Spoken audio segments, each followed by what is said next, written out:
Olá pessoal, hoje abriu o Valor Econômico e vi lá, né? Com o Selic a 4%, o rendimento da renda fixa pode ir para o negativo, né? Se você acompanhou aqui no Instagram, você viu primeiro, olha que bacana, né? Pode procurar aqui o juro negativo no Brasil, nós somos as primeiras pessoas a falar isso. E eu queria chamar a atenção para o... Essa é uma das grandes movimentações que estão se dando na economia brasileira. O que eu estou identificando, na verdade, eu estou tentando sintetizar. Às vezes a gente lança algumas grandes teses macro, né? Foi assim com o fim do Brasil, em que eu dizia basicamente que aquele Brasil que nasceu em 94 estava morrendo em 2014 com a nova matriz econômica da Dilma, né? Morreríamos aos 20 anos de idade, né? Depois a virada de mão, que era se o Brasil ficou barato quando o Ibovespa bateu ali os 40 mil pontos, né? Mas parecia que a gente ia, como diria Luiz Stuhlberger nas páginas amarelas da Veja, né? Flertávamos com o precipício e a gente virou a mão e passou a achar que o Brasil já era para comprar. E depois, quando tinha dúvida se a esquerda ou a direita ia ganhar as eleições passadas, nós viemos otimistas com bolsa, né? Falando para as pessoas comprarem mais, porque seria o segundo mandato Temer, né? Isso aqui, metaforicamente, porque representaria a vitória da agenda liberal, né? Não importando tanto quem seria o presidente. E agora, eu estou com essa tese macro que eu estou sintetizando no fim do socialismo, tá? É isso que está acontecendo no Brasil hoje, né? O Brasil que sempre... Tá que pariu, mano.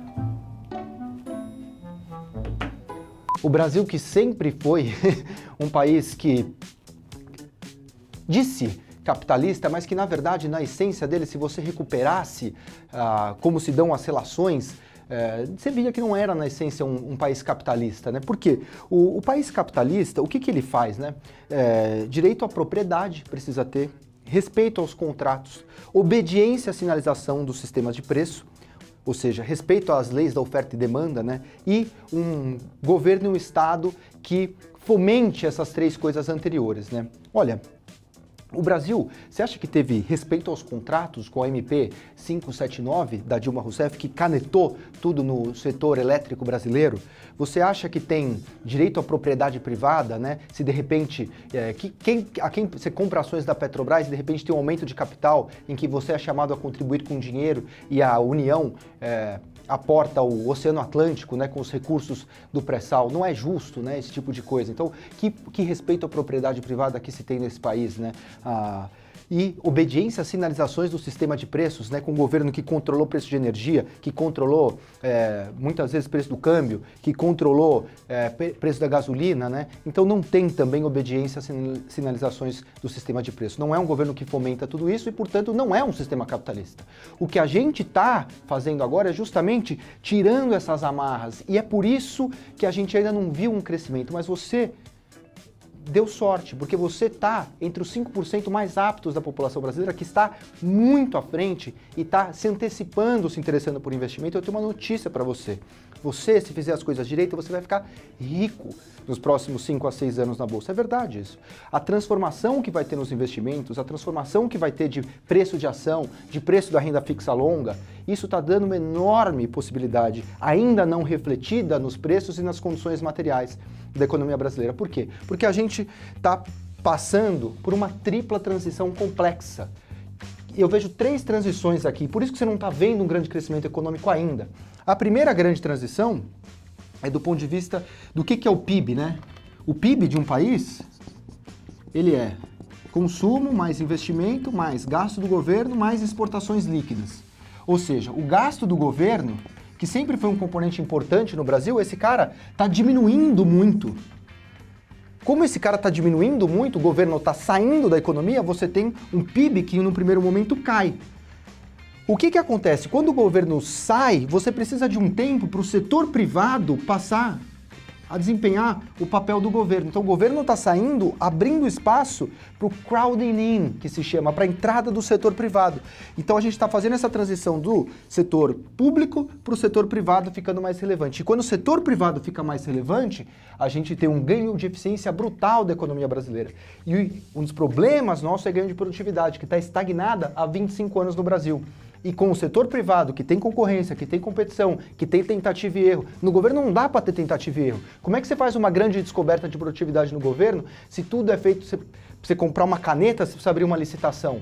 Não dá. Como é que você faz tentativa e erro num ambiente todo travado, todo cheio de regras? Não tem como. O setor privado ele pode tentar. E só a partir da tentativa e erro é que você descobre um Google, um Facebook, um Netflix. Então, o ganho que vai vir do setor privado é brutal. Além disso, vamos aqui para um segundo elemento. Por que sempre foi valorizado no Brasil? Onde estiveram grandes fortunas no Brasil? Ligadas ao setor financeiro. Ah, mesmo o 3G. 3G começou com o Banco Garantia, não se esqueça disso, né? Então, o setor financeiro, os ativos financeiros no Brasil sempre foram muito valorizados. Por quê? Porque o juro era muito alto, quem sempre deu muito lucro no Brasil foi o setor financeiro, porque o juro era brutal, o juro de 45%, que o Armínio lembra? Então, agora, o setor financeiro, se as taxas de juros caem muito, você tem uma transferência natural de riqueza para o setor real. As empresas, os ativos reais, os imóveis, é isso que vai ter valor. Não é mais o produto financeiro.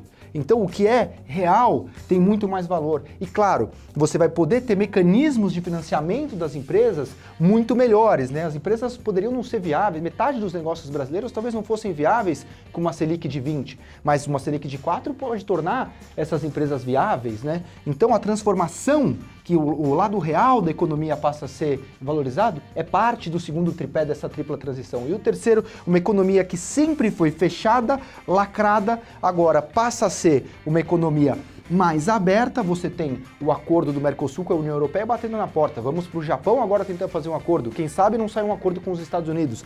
Isso vai abrir mercados para as nossas exportações e vai permitir importação de bens de capital. Importação de bens de capital vai reduzir a inflação aqui dentro e vai aumentar nossos ganhos de produtividade também. Então, o ciclo de crescimento econômico que a gente vai ver a partir começa uma aceleração nesse quarto trimestre desse 2019, com o Brasil já crescendo a 2% anualizado, e ano que vem a gente pode ter uma surpresa muito positiva de PIB. O crescimento econômico é a última coisa que falta para a gente ter ganhos significativos com as ações. Se você pudesse antecipar o movimento ao fim do socialismo, essa tripla transição que está ocorrendo agora na economia brasileira, você vai ficar rico nos próximos 5 anos.